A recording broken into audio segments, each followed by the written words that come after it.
찬송가 348장 마귀들과 싸울지라.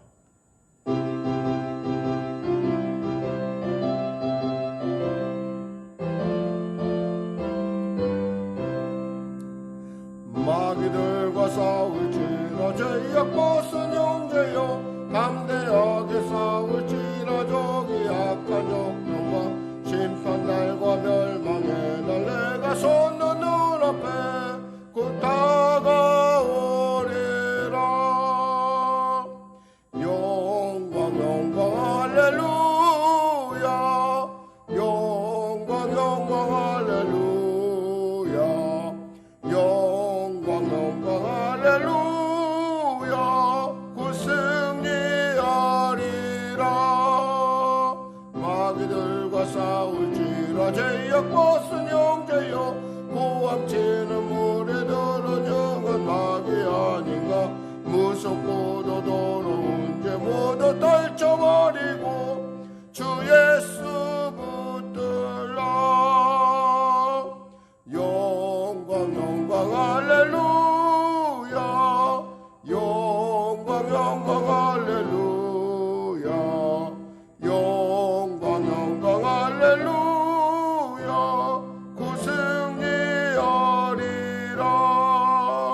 마귀들과 싸울지라. 죄악 벗은 형제여 구주 예수 그리스도 그 심판에 걸리고 너를 놓아주시려고 서서 기다리시니 너서 나오라.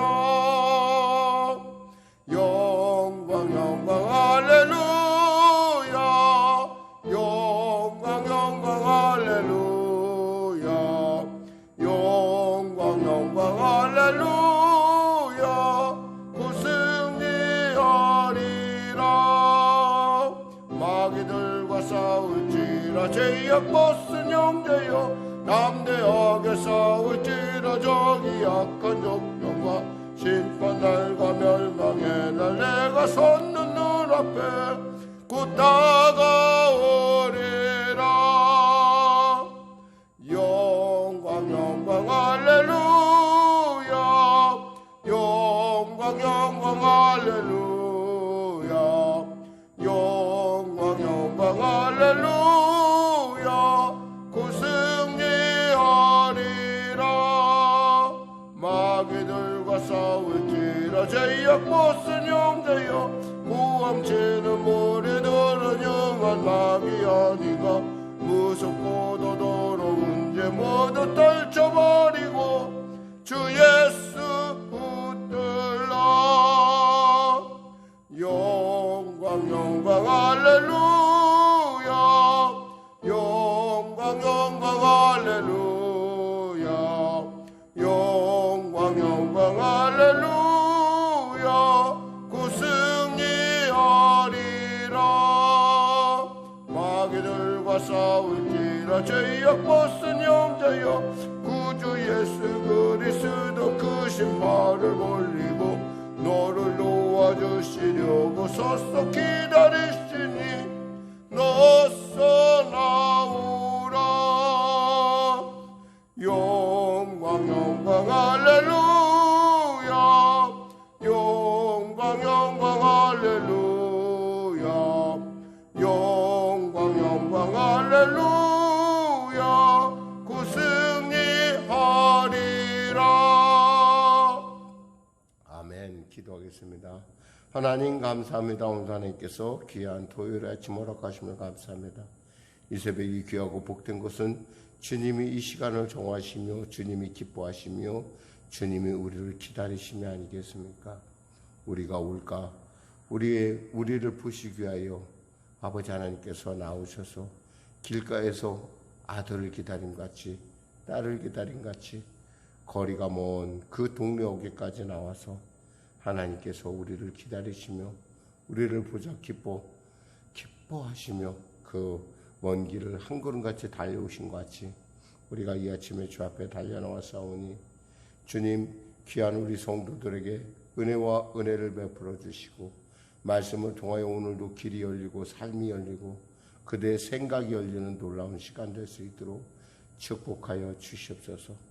코로나19 속히 종식되는 은혜를 도와주시고, 사랑하는 우리 성도들 아버지의 백신 접종 가운데 하나님 잘 적응하게 하여 주시고, 계속되는 백신 접종 가운데 사랑하는 성도들 아버지 코로나19 능동적으로 또 코로나19 가운데 자신의 맡겨진 일들을 감당하기에 부족한 대로 은혜를 베풀어 주시옵소서. 아버지 방역을 감당하고 있는 아버지 당국자들과 그리고 대통령을 비롯한 위정자들에게 지혜를 주시고 정직함과 투명함으로 이 모든 일 가운데 지혜롭게 대처해 나갈 수 있도록 도와주시고, 나아가 계속되는 아버지 그 정체 일정 가운데 하나님 크신 은혜를 베풀어 주시고, 아버지 합당한 리더십이 세워지는 놀라운 역사 허락하여 주시옵소서. 성령의 교회를 붙잡아 주시고 인도하여 주시고 보호하여 주시옵소서. 특별히 간절히 바라옵기는 하나님이 교회가 주 안에서 하나님을 기쁘시게 하는 교회로서 우뚝 설 수 있도록 도와주시고, 성령의 충만한 성령의 생수가 성령의 불이 성령의 바람이 부는 그런 일으키는 복된 교회로 시대 가운데 쓰임받게 하여 주시옵소서. 하나님 부당하게 어려운 일 당하지 않도록 주여 붙들어 주시고, 하나님 또 우리가 기도함을 통하여 교회를 위하여 기도함을 통하여 하늘 문이 열리는 놀라운 역사, 아버지 하나님 말씀에 대해서 더 깊이 알고 또 말씀대로 살아가고자 하는 우리 성도들의 삶 가운데 성령의 능력 주심이 아버지 한량없이 나타나는 귀하고 복된 성도들 되게 하여 주시옵소서. 특별히 치료 가운데 있는 권사님 아버지 잘 주님의 은혜 가운데 모든 과정을 마무리했습니다.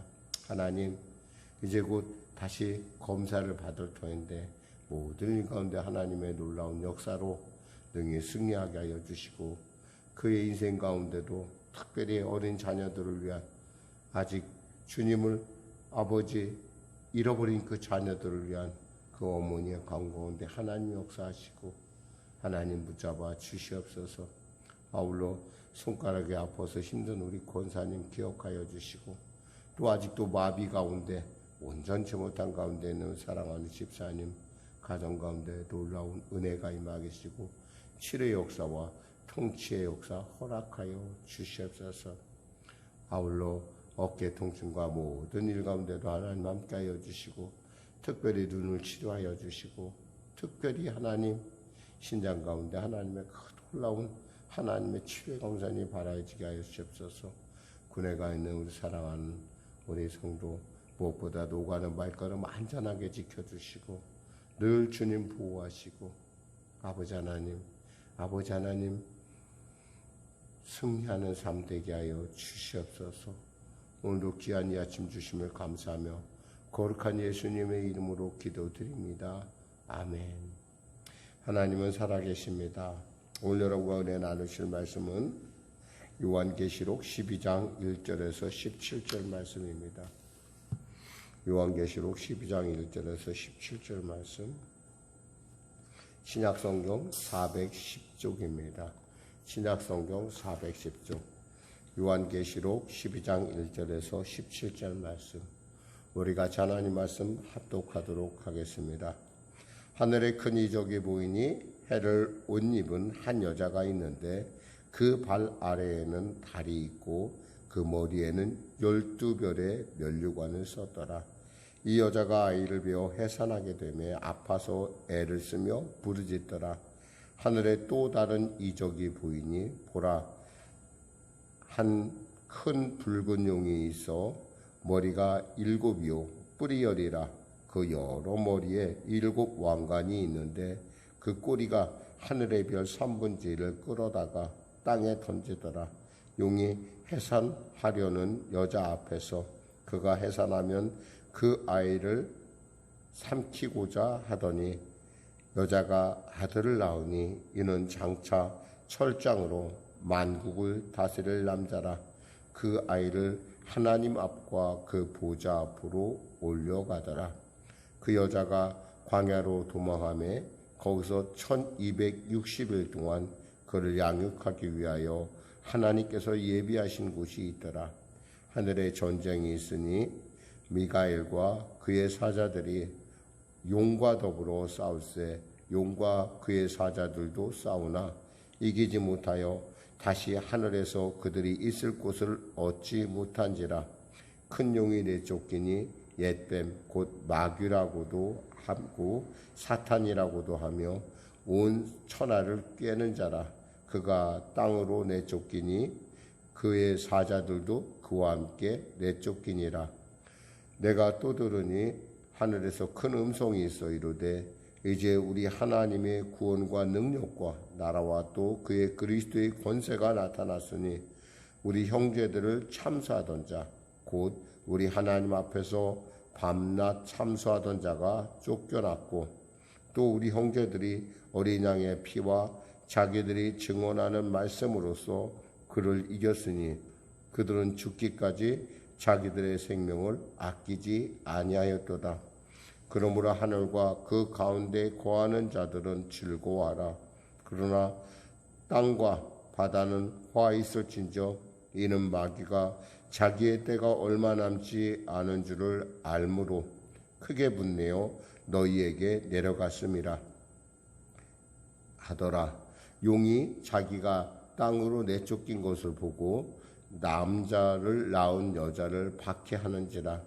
그 여자가 큰 독수리의 두 날개를 받아 광야 자기 곳으로 날아가 거기서 그 뱀의 낫을 피하여 한 떼와 두 떼와 반 떼를 양육받으매 여자의 뒤에서 뱀이 그 입으로 물을 강같이 토하여 여자를 물에 떠내려 가게 하려 하되 땅의 여자를 도와 그 입을 벌려 용의 입에서 토한 강물을 삼키니 용이 여자에게 분노하여 돌아가서 그 여자의 남은 자손 곧 하나님의 계명을 지키며 예수의 증거를 가진 자들과 더불어 싸우려고 바다 모래 위에 서 있더라.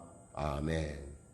오늘 저는 본문 말씀을 중심으로 여자와 용이라는 제목의 말씀 나누길 원합니다. 우리가 요한계시록을 읽으면서 늘 언제나 어려워하는 이유는 이 이야기가 이렇게 일관성 있게, 그러니까 예를 들면 일곱 대접이 있으면 바로, 그러니까 일곱 나팔이 있으면 일곱 대접이 바로 이어지는데, 이어져야지 우리가 이해하기 쉬운데 거기에 이렇게 끼어든 이야기들이 있다라는 거예요. 그러니까 마치 사파처럼, 그러니까 1장에서 11절까지가 11장까지가 이제 이스라엘, 그러니까 우리 예수 믿는 사람들이 지상에서 겪는 어려움에 대한 얘기라면, 사실 12장서부터 시작되는 부분은 이제 하늘에서 일어나는 일들, 영적인 일들에 대해서 다루고 있습니다. 근데 이것이 바로, 그러니까 우리가 원래대로 하자면은 바로 일곱째 나팔이 불어졌으니까 그 다음 바로 일곱 대접의 재앙이 바로 시작돼야 되는데 그것이 아니라 이렇게 이야기가 끼어 들어온다는 거죠. 근데 이야기가 이것이 그냥 그런 얘기가 아니라 굉장히 상징적이고 은유적인 표현들이 들어오다 보니까 이것이 이제 약 3장 정도가 돼요. 15장까지. 그러니까 여기서 12장, 13장, 14장까지 이 이야기가 계속됩니다. 그러니까 이 이야기 중에 첫 번째 얘기가 바로 오늘 우리가 지금 나누는 말씀이에요. 특별히 하늘에서 전쟁이 일어난 것, 그리고 13장에는 두 짐승의 이야기, 14장에는 불신자의 심판, 이런 것들이 끼기 때문에 좀 이해가 잘 안 돼요. 우리가 영화 중에 그런 영화 있잖아요. 얼마 전에 제가 다큐 영화를 봤는데 그 다큐 영화가 어떤 특징을 갖고 있냐면 그 사람의 미래와 그 사람의 현재가 아주 교묘하게 장면으로 싹 바뀌면서 그 사람의 현재 속에서 그 사람의 과거의 얘기를 이렇게 막 나레이션 하듯이 하는 그런 영화를 봤어요. 그걸 보면서 참 이거가 좀 이렇게 관심 있게 주의 깊게 보지 못하면 그 얘기가 그 얘기고 저 얘기가 저 얘기고 저게 무슨 얘기를 뭘 원하는가 주제를 잃어버릴 것 같은 그러한, 왜냐하면 그것이 무슨 기법인 거 아니? 유대인들이 묵시문학을 할 때 자기가 필요하다고 생각하면 무엇이든 갖다가 빌어 쓰는 끌어다가 쓰는 그러한 기법이에요. 그러니까 사실 이 편지가 알다시피 로마 제국의 그러니까 반모섬을 탈출해서 나가기 위해서는 그 자체가 상징성과 그 자체가 뭔가 은유적인 표현을 할 수밖에 없다라는 거죠. 사실은 이러한 표현들 때문에 사실은 그간에 요한계시록이 참 어렵다라는 인식을 갖고 있었어요. 그랬는데 오늘 이렇게 우리가 보는 관점은 어떤 거냐면 이런 어떤 그런 그 은유와 상징이 의미하고 있는 바를 큰 줄기로서 봤을 때 하나님의 구원의 계획과 그 하나님의 미래에 일어날 일들을 우리에게 알려주고자 하는 바로 그 줄기를 잡아가자는 거예요. 그래서 이 줄기를 잡아가다 보면 이 계시록이 결코 어려운 책이 아니라 이 책은 반드시 읽어야 되고 우리가 들어야 되고 지켜야 될 책이구나. 그러니까 이것을 읽는 자들이 복이 있다고 하는 하나님의 말씀이 결코 틀린 말이 아니다라는 부분이라는 겁니다. 자, 그럼 말씀을 나눠보도록 하겠습니다. 하늘에 큰 이적이 보이니 해를 옷 입은 한 여자가 있는데 그 발 아래 달이 있고 그 머리에는 12별 류관을 썼더라. 2절에 이 여자가 아이를 베어 해산하게 되며 아파서 애를 쓰며 부르짖더라 그랬어요. 과연 이 여자를 어떻게 보느냐라는 거예요. 이 여자를 마리아로 보느냐, 우리가 흔히 아는 예수님의 모친 마리아를 보느냐, 아니면 교회를 보느냐. 보통 많은 부분, 어떤 학자들은 마리아로 보기도 하고 어떤 학자는 유대민족으로 보기도 하고 어떤 학자는 교회로 보는데, 사실 역사상에 나타나는 교회, 유대의 역사에 그리고 신약에 나타나는 그 교회로 보는 그런 견해가 일반적인 견해예요. 그런데 확실히 교회로 봐야지만 이것이 이해되는 것이 뭐냐면 이것을 갖다가 그냥 신화적인 얘기로 만일에 우리가 치부한다 그러면은 마리아로 봐도 상관은 없을지 모르나 전체적인 흐름을 봐서는 이것은 교회라는 것이 분명하다라고 하는 것이 일반적으로 받아들여지고 있어요. 그런데 그 아이를 뵀는데 아파서 이 아이가 과연 누구냐 이거예요. 그래서 3절 4절에 보니까 하늘에 또 다른 이적이 보이니 보라 한 큰 붉은 용이 있어 머리가 7이요 뿔이 열이라 그 여러 머리에 7 왕관이 있는데 그 꼬리가 하늘의 별 3분의 1을 끌어다가 땅에 던지더라. 용이 해산하려는 여자 앞에서 그가 해산하면 그 아이를 삼키고자 하더라 그랬어요. 이 아이는 누굴까요? 교회가 잉태한 바로 예수 그리스도, 하나님께서 우리에게 주신 하나님의 아들, 그리고 하나님이신 예수님에 대한 얘기를 우리가 이미 짐작을 할 수가 있죠. 그런데 낳자마자 그를 잡아먹으려고 사탄이, 즉 옛뱀이라고 하는, 사탄이라고 하는 참소한 자라고 하는 그가 지금 대기하고 있다라는 거예요. 마치 헤롯이 베들레헴에 하나님의 사람이 메시아가 온다는 소식을 동방 박사들에게 듣자 2살 이하 아이를 다 죽인 것 같은 그러한 아주 흉악한 그런 상황을 우리가 예상할 수가 있습니다. 5절에 보니까 이 아들에 대한 정체가 우리가 알 수 있어요. 이 아들은 어떤 사람일까? 어떤 존재일까? 여자가 아들을 낳으니 이는 장차 철장으로 만국을 다스릴 남자라. 그 아이를 하나님 앞과 그 보좌 앞으로 올려가더라 했어요. 2가지 단서가 나타나요. 뭐냐면 이 아이는 철장으로 만국을 다스릴 남자. 이게 뭘까요? 철장으로 다스린다는 것은 뭐냐면 쇠몽둥이로 만국을 다스린다는 것은 뭐예요? 우리가 한마디로 해서 심판한다는 의미예요. 심판한다라는 거예요.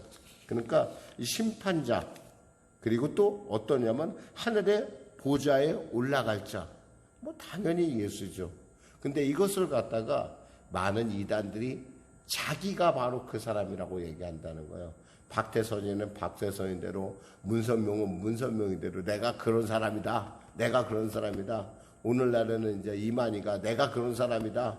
또 안상홍이가 내가 그런 사람이다. 사람들에게 그렇게. 그러니까 너희들은 내가 철저하고 너희들 다스릴 테니까 너희들 내 말 잘 들어야 돼 라고 자기 스스로가 오도하는, 자기를 미워하는 것을 우리가 볼 수 있어요. 근데 여기서 분명한 것은 이 아이는 철장으로 만국을 다스릴 자라고 온 것은 심판자로 오실 분이라는 거죠. 심판은 누구에게 달려 있어요? 예수님께서 요한복음 5장 22절에 아버지께서 아무 심판도 하지 아니하시고 심판을 다 아들에게 맡기셨으니 했어요. 심판자는 오직 예수고요. 또 하늘에 올라갈 자는 오직 누구예요? 예수 그리스도 그분 한 분밖에 없다라는 거예요. 교회를 통해서 하나님께서 당신의 아들을 계시하고 있는 거예요. 이것은 바로 창세기 하나님께서 약속한 3장 15절에 여자의 후손에 대한 약속의 성취를 얘기하고 있어요. 그런 의미에서 우리가 본문을 누구 개인적인 얘기하는 것이 아니라 이것은 오직 우리 구주 예수님에 대한 얘기라는 걸 알아요. 그러면서 6절에 그 여자가 광야로 도망하며 거기서 이 광야로 도망했다 했어요. 광야는 뭐예요? 광야는 오직 하나님의 말씀만 있는 거예요. 그냥 하나님의 말씀을 따라가는 곳. 그러니까 여기서 광야는 우리가 생각하는 어떠한 특별한 어떠한 그런 하나님의 은혜가 임하는 곳. 그래서 어떤 유대인의 신학자는 뭐냐면 이스라엘과 광야의 관계는 마치 밀월의 관계와 같다 그랬어요. 하나님과의 밀월의 장소이다. 광야는 아무것도 안 보여요. 진짜 여러분 가서 보면 아무것도 안 보여요. 덥기만 하고. 그리고 광야는 아주 비슷비슷해요. 어제나 가나 오늘이나 가나 비슷비슷해. 광야가. 왜냐하면 아무것도 안 보이고 할 수 있는 것이 아무것도 없어요. 거기서 할 수 있는 건 뭐예요? 하나님의 말씀을 따라 사는 것이에요. 우리가 인생을 광야라고 불러요. 우리가 인생을 광야라고 볼 때 이 광야를 헤쳐나가는 것은 길이요 진리요 생명이신 예수님의 말씀을 따라가는 것이라는 것을 우리가 알아야 됩니다. 하나님은 그곳에서 양육을 합니다. 교회를 양육하죠. 교회가 광야에서 양육을 통해서 뭐예요? 이 민족, 이 나라, 열방을 구원하는 놀라운 그러한 교회가 된다는 거예요. 그래서 7절에서 8절 사이, 9절 사이가 같이 읽어보면 그렇습니다. 하늘에서 전쟁이 있으니 미가엘과 그의 사자들이 용과 더불어 싸울세 용과 그의 사자들도 싸우나 이기지 못하여 다시 하늘에서 그들이 있을 곳을 얻지 못한지라. 결국 이 전쟁에서 누가 이겼어요? 천사가 이겼어요. 미가엘이 이겼어요. 우리는 여기서 잠깐 생각해 봐야 될 것이 하나님이 마귀를 대적하는 존재, 마귀는 하나님의 대적의 존재가 아니라는 거예요. 단순히 뭐예요? 미가엘 한 군장과 그 천사가 이길 수 있는, 그러니까 하나님의 피조물 중에 하나라는 것을 우리가 알아야 돼요. 근데 우리가 잠시 마귀 세력에 대해서 우리가 착각을 하면 음과 양과 그런 것처럼 하늘과 땅 이런 식으로 하나님을 대적하는 것은 사탄이야. 사탄도 큰 신이야라고 이렇게 착각할 수 있다는 거 아니에요. 사탄도 하나님을 만드신 피조물이라는 것을 우리가 알 수 있어요. 근데 그는 이미 하늘에서 그 자리를 잃어버린, 그는 이미 뭐예요? 패배자라는 사실이에요. 그러면서 옛뱀이라고 여기서 나오고 있어요. 보니까 옛뱀, 곧 마귀라고 했어요. 옛뱀이란 뭐예요? 바로 아담과 하와를 꼬셨던 그 뱀을 얘기하고, 마귀는 뭐예요? 참소하는 자. 마귀는 어떤 사람이에요? 이간질하는, 마귀란 뜻이 이간질하는 뜻이 있어요. 사탄은 뭐예요? 대적하는 자. 그리고 여기서 또 우리가 알 수 있는 것은 바로 그의 또 성격은 뭐냐면 우리 믿는 사람을 회방하는 자, 참소하는 자라는 거예요. 그래서 5장 10장에 보면 하반절에 보면 우리 형제를 참소하던 자, 곧 하나님 앞에서 밤낮 참소한 자들이 쫓겨났어요. 이미 그들은 예수님의 십자가에 못 박혀 죽으실 때 이미 그들은 뭐예요? 완전히 패배한 존재라는 거예요. 그러면서 11절에 우리 예수 믿는 사람에 대한 얘기는 우리 형제들이 어린 양의 피와 자기를 증언하는 말씀으로써 그를 이겼으니 그들은 죽기까지 자기의 생명을 아끼지 아니하였더라. 뭘 이겼어요? 말씀을 이겼다는 거예요. 우리 예수의 보혈로 이겼다는 거예요. 우리 예수의 보혈로 우리는 정결하게 되고, 예수의 보혈로 우리는 거듭났고, 예수의 보혈로 우리는 승리하고, 그 말씀, 피로써 증명하는 말씀으로 우리가 이 땅 가운데 이겨나갔다는 것을 분명하게 지금 밝히고 있습니다. 12절에 그러므로 하늘과 그 가운데에 거하는 자들이 즐거워하라. 그러나 땅과 바다는 화가 있을 징적. 왜? 이제 마귀가 있을 곳이 없으니까 어디로 내려갔다는 거예요? 땅으로 내려갔다는 거예요. 그만큼 마귀가 땅에 내려오니까 땅이 어떻게 했어요? 얼마나 괴롭겠어요? 그러면서 용이 자기 땅으로 13절 14절 보니까 용이 자기 땅으로 내쫓은 것을 보고 남자를 낳은 여자를 박해하는지라 그랬어요. 박해했다고 했어요. 이 땅에서 교회는 참 여러 가지 많은 박해를 받습니다. 그러면서 이 용은 무엇을 상징할까요? 그 당시 로마 제국을 지금 상징한다고 보여져요. 그러니까 로마 제국에 교회를 향한 아주 심각한 핍박을 하는 거죠. 14절에 그 여자가 큰 독수리의 두 날개를 받아 광야 자기 곳으로 날아가 거기서 그 뱀의 낯을 피하여 한 때와 두 때와 반 때를 양육받으며, 이렇게 한 때, 두 때, 그러니까 세 때 반인데 이것은 한마디로 3년 반이라고 한다면 이것은 바로 1260일을 얘기하고 있는 거예요. 지금 그날 동안 보호를 받는다. 하나님 보호받는데 여자의 뒤에서 뱀이 그 입으로 물을 강같이 토하여 여자를 물에 떠내려가게 하되, 여기서 이 물이라는 것이 문제예요. 도대체 이 교회를 어떻게 핍박하느냐?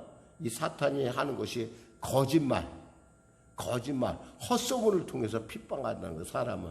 그러니까 여러분, 요즘같이 이렇게 매스컴이 발달한 사회에서는 어쩌면 이렇게 헛소문들이 정말 사람들을 미혹하게 해요. 아주 요즘, 저는 아주 이렇게 보면서 요즘 매스컴에 이렇게 방향을 보고 있으면 진짜 매스컴의 영향력이 얼마나 심각한가. 근데 여기서 우리가 알아야 될 것은 그걸 잘 분별해야 된다는 거. 이것이 진실이고, 예전에 과거에 우리는 그랬어요.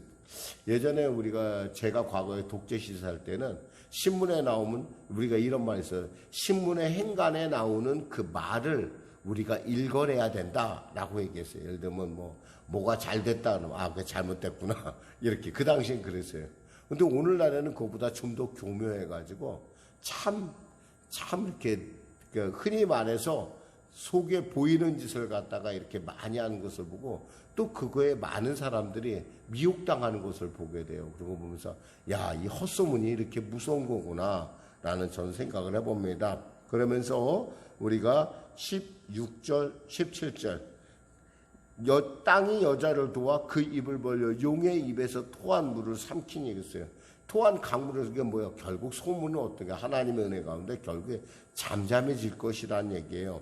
17절 용이 여자에게 분노하여 돌아가서 그 여자의 남은 자손 곧 하나님의 계명을 지키며 예수의 증거를 가진 자들과 더불어 싸우려고 바다 모래 위에 서 있더라 라고 하는, 다시 또 두 번째 전쟁에 대한 얘기. 즉 우리가 말씀했듯이 우리가 이미 은혜 나눴듯이 바로 이제 두 짐승의 이야기가 시작될 것입니다. 기도하겠습니다. 하나님 감사합니다. 말씀을 전했습니다.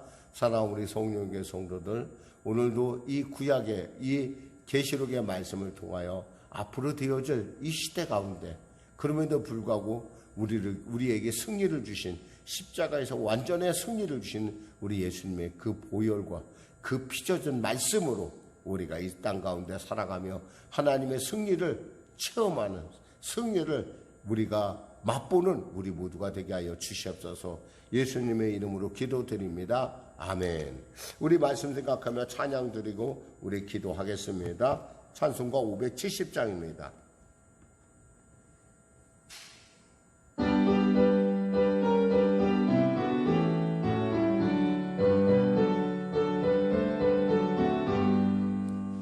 주는 나를 기르시는 목자요 나는 주님의 귀한 어린 양, 푸른 풀만 맑은 시냇 물가로 나를 늘 인도하여 주신다. 주는 나의 좋은 목자, 나는 그의 어린 양, 저를 따라 꿀을 먹여주시니 내게 부족함 전혀 없소라. 예쁜 새들 노래하는 아침과 노을 비끼는 고운 황혼에 사랑하는 나의 목자 음성이 나를 언제나 불러주신다. 주는 나의 좋은 목자, 나는 그의 어린 양, 저를 따라 꿀을 먹여주시니 내게 부족함 전혀 없소라. 예쁜 집도 나를 내지 못하고 거친 비바람 삼지 못하리. 나의 주님 강한 손을 펼치사 나를 주야로 지켜주신다. 주는 나의 좋은 목자 나는 그의 어린 양. 저를 따라 꿀을 먹여주시니 내게 부족함 전혀 없소라.